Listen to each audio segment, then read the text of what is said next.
আসসালামু আলাইকুম। আমার প্রিয় শিক্ষার্থীরা, তোমাদের সবাইকে জানাচ্ছি রাজবাড়ী সরকারি কলেজের অনলাইন ক্লাসের পক্ষ থেকে স্বাগত।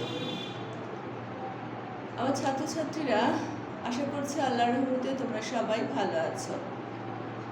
আর তোমরা জানো যে আমরা পড়ছিলাম আমাদের উদ্ভিদ বিজ্ঞানের অর্থাৎ জীববিজ্ঞান যে প্রথম পত্র, সেই জীববিজ্ঞান প্রথম পত্রের সপ্তম অধ্যায়।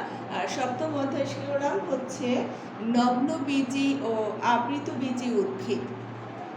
এই যে নগ্নবীজি ও আবৃতবীজি উদ্ভিদ, এই শিরোনামের নগ্নবীজি উদ্ভিদ এই অংশটুকু আমাদের গত ক্লাসগুলোতে পড়ানো হয়ে গিয়েছিল। আজকে আমরা আবৃতবীজি উদ্ভিদটা শুরু করব। তো আমার শিক্ষার্থীরা, নিশ্চয়ই তোমাদের মনে আছে যে নগ্নবীজি উদ্ভিদটা আমরা পড়েছিলাম। সেই নগ্নবীজি উদ্ভিদের আবির্ভাব কোন সময় হয়েছিল? এটা হয়েছিল ডেভোনিয়ান যুগে। আর আজকে আমরা যেটা পড়ব ইনশাআল্লাহ, সেই আবৃতবীজি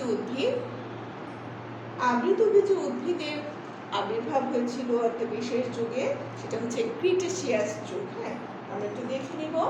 এটা আবৃতবীজি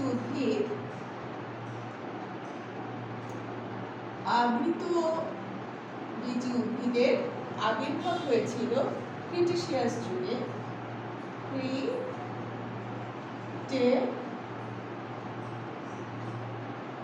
ক্রিটেসিয়াস যুগে।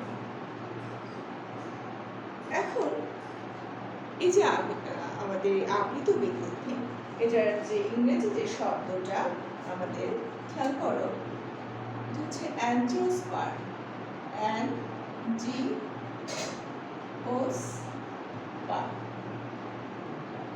এই যে অ্যাঞ্জিওস্পার্মের এই অংশটুকু নেওয়া হয়েছে অ্যাঞ্জিও শব্দের অর্থ হচ্ছে ভেসেল। ভেসেল মানে হলো আধার বা পাত্র। আর স্পার্ম শব্দটার অর্থ তুমি নিশ্চয়ই জানো। স্পার্মটা নেওয়া হচ্ছে স্পার্মোস থেকে।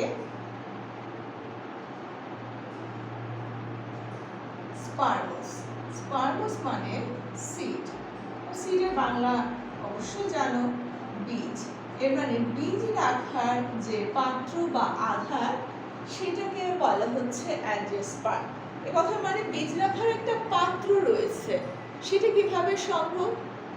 বীজ রাখার পাত্র, এর মানে আমরা দেখেছি যে আবৃতবীজি উদ্ভিদে বীজটা একটা পাত্রের মধ্যে, মানে একটা কোনো কিছুর মধ্যে থাকে, মানে একটা ফল দ্বারা আবৃত থাকে।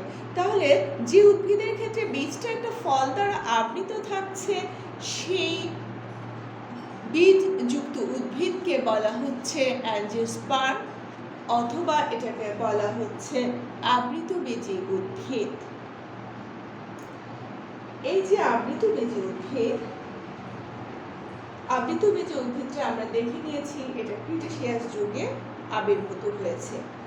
পুরো পৃথিবীতে এই আবৃতবীজি উদ্ভিদের সংখ্যা রয়েছে 2,87,000। কিন্তু আমাদের এই ভূপৃষ্ঠে, মানে আমাদের এই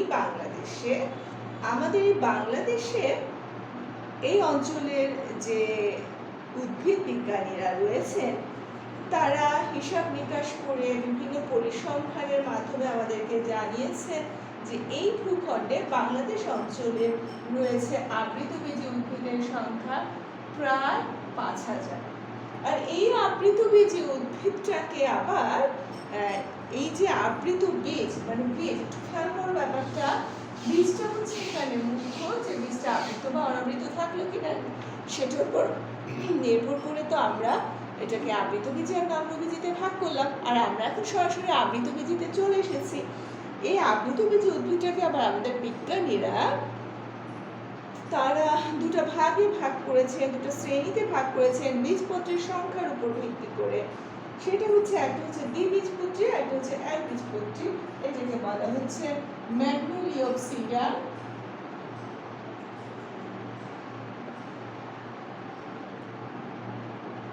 ম্যাগনোলিওপসিডা সিডা, আর এটা হচ্ছে লিলিওপসিডা। অর্থাৎ একবীজপত্রী আর হচ্ছে দ্বিবীজপত্রী। এত কিছু জানলাম, কিন্তু এই যে আবৃতবীজী উদ্ভিদের তো শুধু এটা ফলের ভিতরে থাকে এটাই তো আর সব বৈশিষ্ট্য না, এর মধ্যে আরো অনেক বৈশিষ্ট্য রয়েছে। চলো আমরা একটু জানার চেষ্টা করি। এই যে উদ্ভিদটা, যে উদ্ভিদের মধ্যে আমরা দেখলাম যে বীজটা ফলের ভেতরে থাকছে, এই উদ্ভিদগুলো কেমন হয়? আমরা দেখেছি যে উদ্ভিদগুলোকে আমরা রেণু উৎপত্তির স্থল হিসেবে দুটো ভাগে ভাগ করি, স্পোরোফাইটিক এবং গ্যামেটোফাইটিক। অর্থাৎ রেণু যে উদ্ভিদটাতে তৈরি হচ্ছে বা উদ্ভিদের যে অংশের রেণু তৈরি হচ্ছে সেটাকে আমরা বলছি রেনুফাইটিক। সরি, এটাকে আমরা রেনুফাইটিক বলি না, আমরা বলি এটাকে স্পোরোফাইটিক। রেনুর ইংরেজি শব্দ যেটা সেটা স্পোর, তো এটাকে বলা হচ্ছে স্পোরোফাইটিক। আর গ্যামেটস তৈরি হয় যে অংশটাতে সেটাকে বলা হয় গ্যামেটোফাইটিক।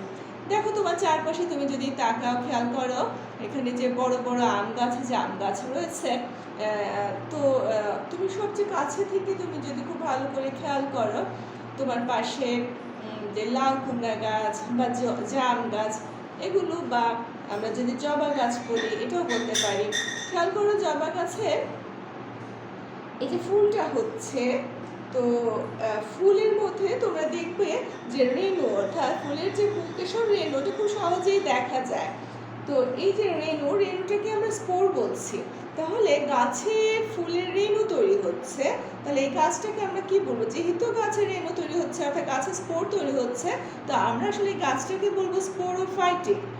তো এই জন্য এই আবৃতবীজী উদ্ভিদটাকে সামগ্রিকভাবে আমরা স্পোরোফাইটিক বলি। আর অন্যদিকে উদ্ভিদের যে অংশে গ্যামিট তৈরি হয় সেটাকে গ্যামেটোফাইটিক বলে। তাহলে গ্যামিট আমার এই যে বৃহৎ যে উদ্ভিদ আমরা আম জাম বা আমি যে জবা বললাম, সেই ক্ষেত্রে গ্যামেটোফাইটিক কোন অংশটা? গ্যামেটোফাইটিক হচ্ছে যে রেণু থেকে কিন্তু গ্যামিট তথা শুক্রাণু তৈরি হচ্ছে, অর্থাৎ শুক্রাণুটাকে বা ডিম্বাণুটাকে আমরা গ্যামিট বলছি, আর এই রেণু থেকেই কিন্তু শুক্রাণু বা ডিম্বাণু তৈরি হচ্ছে। এখানে রেণুটাকে বলা হবে গ্যামেটোফাইটিক। তো রেণু আবার তৈরি হচ্ছে কোথায়? রেণু তৈরি হচ্ছে এই পুরো উদ্ভিদটার ফুলের মধ্যে। এখানে পুরো উদ্ভিদটা হচ্ছে স্পোরোফাইটিক, এবং এই উদ্ভিদের ফুলের যে অংশে আমার রেণুটা তৈরি হলো, অর্থাৎ রেণু থেকে পরবর্তীতে গ্যামেট, কাজে আমরা রেণুটাকে আমরা বলবো গ্যামেটোফাইটিক। তাহলে কোন অংশটা এখানে অনেক বেশি অংশ দখল করে রেখেছে বা বেশি জায়গা দখল করে রেখেছে বা বেশি গুরুত্বপূর্ণ?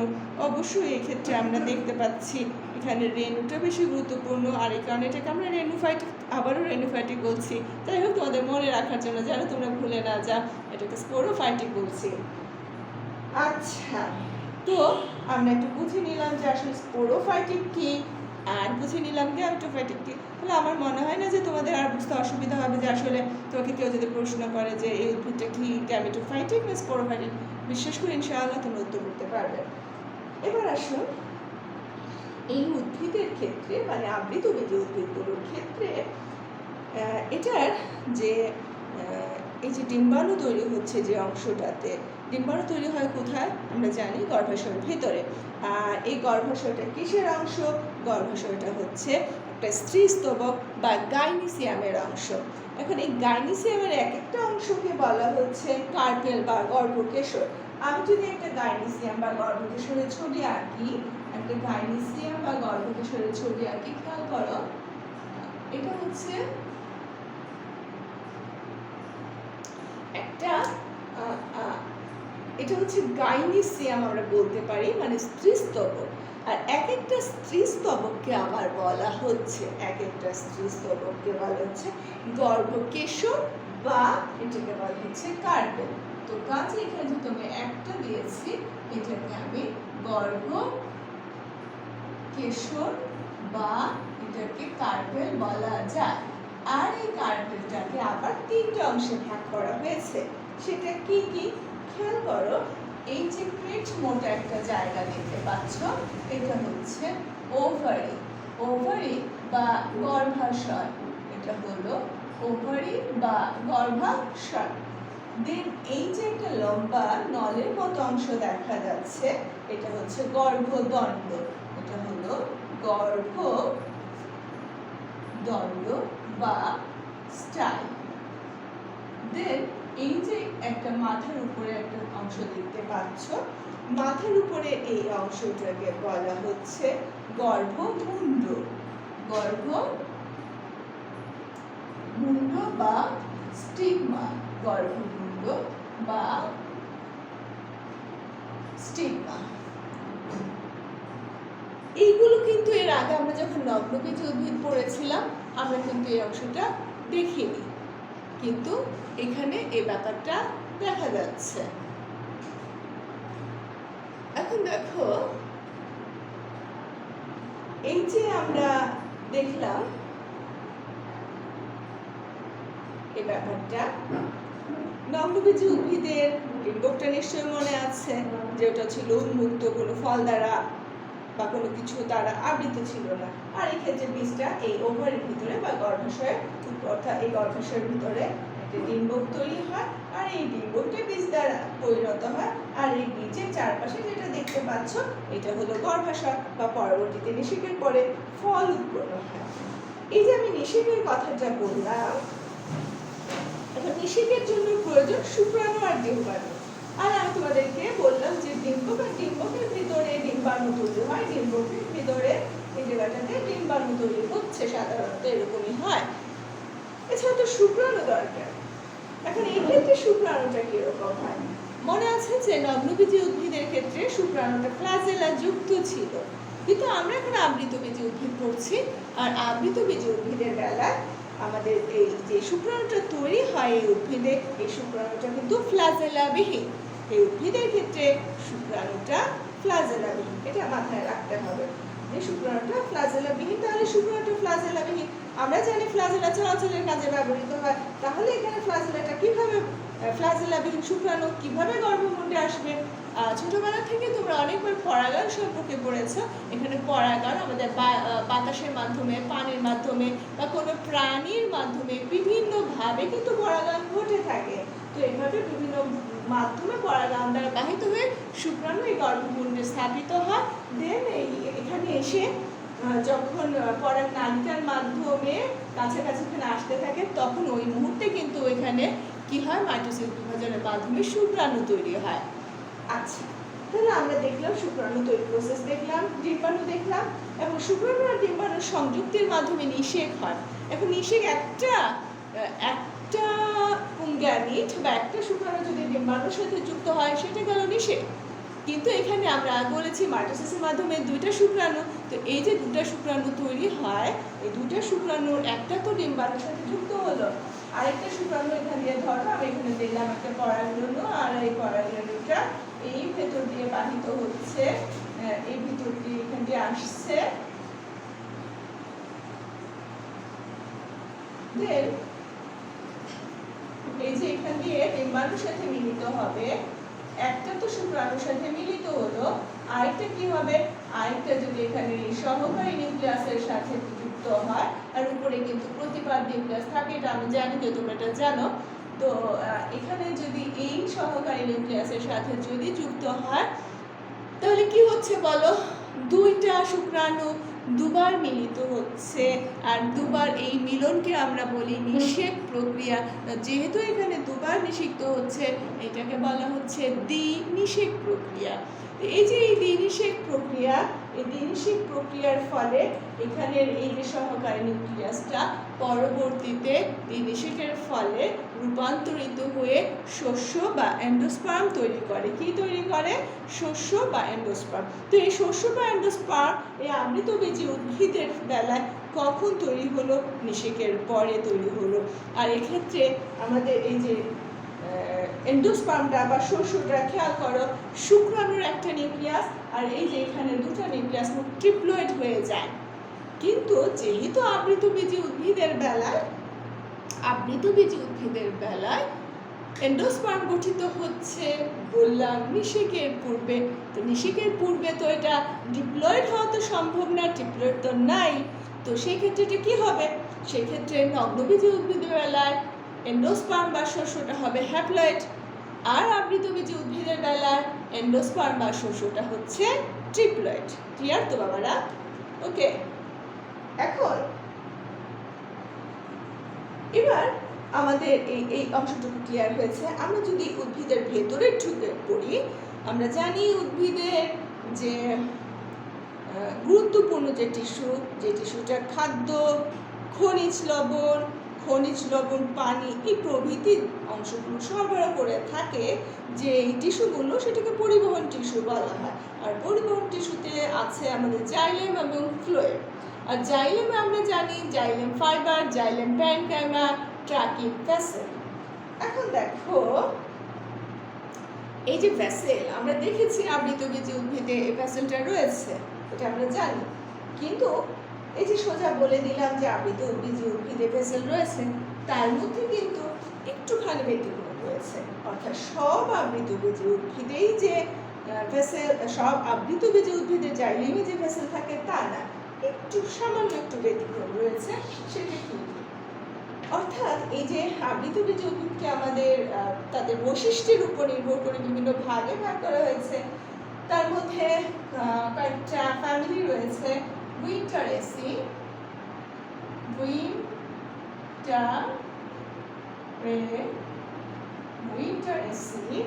রয়েছে টেট্রাসেন্ট্রাসি,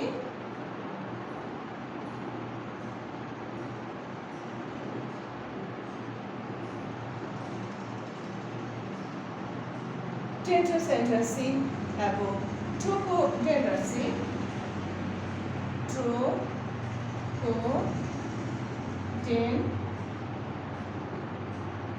এই ফ্যামিলিগুলোতে, অর্থাৎ এগুলো কিন্তু আবৃতবীজী উদ্ভিদের, হ্যাঁ, এগুলো আবৃতবীজী উদ্ভিদের পরিবার।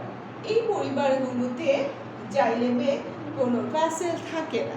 তাহলে ব্যাপারটা কি হলো, যে আমরা জানলাম যে আবৃতবীজী উদ্ভিদের জাইলেমের যে চারটা অংশ থাকে, সাথে আমাদের চারটা অংশের যে একটা মুখ্য অংশ অর্থাৎ ভেসেল সেটাও থাকে, কিন্তু এই তিনটে ফ্যামিলিতে থাকে না। আবার ওদিকে নগ্নবীজী উদ্ভিদের ক্ষেত্রে কি হয়, সাধারণভাবে নগ্নবীজী উদ্ভিদে জাইলেমে কোনো ভেসেল থাকে না, কিন্তু ওখানে একটু ব্যতিক্রম আছে। সেটা কি? সেটা হচ্ছে ওখানে যে নিটোফাইটা একটা বিভাগ আমরা দেখেছি, নগ্নবীজী উদ্ভিদকে চারটা বিভাগে ভাগ করা হয়েছিল। তার মধ্যে একটা গুরুত্বপূর্ণ বিভাগ ছিল নিটোফাইটা। এই নিটোফাইটার অন্তর্গত যে নিটাম নামক উদ্ভিদটা রয়েছে, এই নিটাম উদ্ভিদের জাইলেমে কিন্তু ভেসেল রয়েছে। আবার আসো আবৃতবীজী উদ্ভিদের ফ্লোয়েমে, যে ফ্লোয়েম ফাইবার রয়েছে, ফ্লোয়েম প্যারেনকাইমা, সিভ নূল, সঙ্গী কোষ, চারটি উপাদানই থাকে। কিন্তু নগ্নবীজী উদ্ভিদে আবার এগুলো থাকে না তো বললাম ঢালাওভাবে, ওখানে সামান্য একটু ব্যতিক্রম। সেটা কি? সেটা হচ্ছে নগ্নবীজী উদ্ভিদের এই যে ফ্লোয়েমে সঙ্গী কোষটা থাকে না। কি বললাম?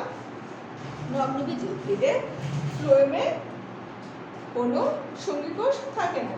এখানেও আবার একটু ব্যতিক্রম। সেটা কি ব্যতিক্রম?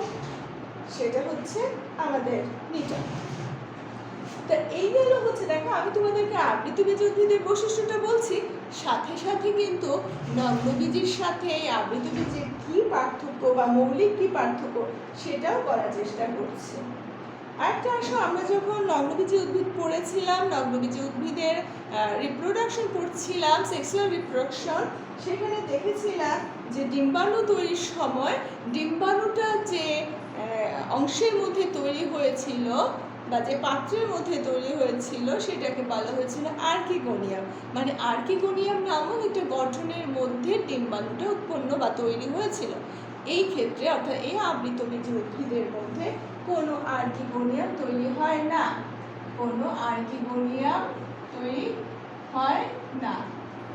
এই যে আর্কিগোনিয়াম এর আগে অর্থাৎ নগ্নবীজী উদ্ভিদের আগে আমরা যদি টেরিডোফাইটাতে যাই, সেখানেও কিন্তু আমরা আর্কিগোনিয়ামের উপস্থিতি দেখতে পাই। কোথায়?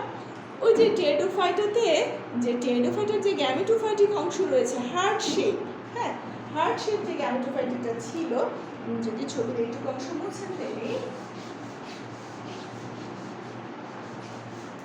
ওখানে যে হার্ট শেপ যে অংশটুকু ছিল কিন্তু আমি এরকম করে দেখিয়েছিলাম যে এখানে এরকম করে কি রয়েছে, আর্কিগোনিয়াম রয়েছে, আর নিচে ছিল অ্যান্থেরেডিয়াম। তো এই যে আর্কিগোনিয়াম, এখান থেকে ডিম্বাণু তৈরি হয়েছিল, আর এখান থেকে শুক্রাণু তৈরি হয়েছিল। এর মানে নিম্ন শ্রেণীর উদ্ভিদগুলোতে ডিম্বাণু তৈরির জন্য যে একটা অংশ রয়েছে সেটা ডিম্বাণু, সেটা আমরা নগ্নবীজী উদ্ভিদেও দেখেছি। কিন্তু এই আবৃতবীজী উদ্ভিদের বেলায় এখানে আমরা কোনো আর্কিগোনিয়াম দেখতে পাবো না। এটাও কিন্তু এই আবৃতবীজী উদ্ভিদের একটা বিশেষ বৈশিষ্ট্য। তাহলে আমরা যদি এখন একটু রিভাইজ করি আমাদের এতক্ষণ যা আমরা দেখলাম বা যা শুনলাম, যে আবৃতবীজী উদ্ভিদের গুলো সাধারণত মানে আবৃতবীজী উদ্ভিদগুলো হয়ে থাকে স্পোরোফাইটিক, এবং এদের কি রয়েছে, এদের যদি এদের দিনেশেক ঘটে তবে সাধারণত দিনেশেক ঘটে, এবং এই দিনেশেকের ফলে এদের যে এন্ডোস্পার্ম তৈরি হয় সেটা ট্রিপ্লয়েড হয়, যেটা নগ্নবীজী উদ্ভিদের বেলায় এন্ডোস্পার্মটা হ্যাপ্লয়েড হয়, এবং সেটা ঘটে হচ্ছে নিষেকের পূর্বে। এখানে আমরা জাইলেম আর ফ্লোয়েম নিয়ে একটা কথা দেখেছি, যে জাইলেমের বেলায় এখানে আমাদের ভেসেল থাকে না, সাধারণত 3টা ব্যতিক্রম ছিল। আর নগ্নবীজী বেলায় কি ছিল না, জাইলেমে কোনো আমাদের ভেসেল ছিল না, প্লাস ফ্লোয়েমে কোনো সঙ্গী কোষ ছিল না। এটা নগ্নবীজী উদ্ভিদের বিশেষ বৈশিষ্ট্য। এখানে নগ্নবীজ আর আবৃতবীজী উদ্ভিদের বেলায় আবৃতবীজী উদ্ভিদের ক্ষেত্রে কোনো আর্কিগোনিয়াম থাকবে না। এগুলোর বিশেষ বৈশিষ্ট্য। এছাড়া আমরা আবৃতবীজী উদ্ভিদে দেখেছি শুক্রাণুগুলো ফ্ল্যাজেলাবিহীন পরাগায়নের মাধ্যমে পরাগরেণুগুলো ডিম্বকের যে মাথা তার গর্ভমুণ্ডে স্থানান্তরিত হয়। তো এইভাবে করে আমরা পার্থক্যগুলোর দিকে খেয়াল রেখে যদি প্রশ্নটা পড়ি, আমরা খুব ভালোভাবে পড়াটা বুঝে নিতে পারবো। আমার প্রিয় শিক্ষার্থীরা, আজকে এটুকু পর্যন্ত। আল্লাহ হাফেজ। তোমরা খুব ভালো থাকবে, আল্লাহর উপর বিশ্বাস রাখবে, এবং নিজেদের যত্নের পাশাপাশি আশেপাশের মানুষও যেন ভালো থাকতে পারে সেভাবে তোমরা সচেতন হবে এবং সবাইকে পরামর্শ দিবে। আল্লাহ হাফেজ। আসসালামু আলাইকুম।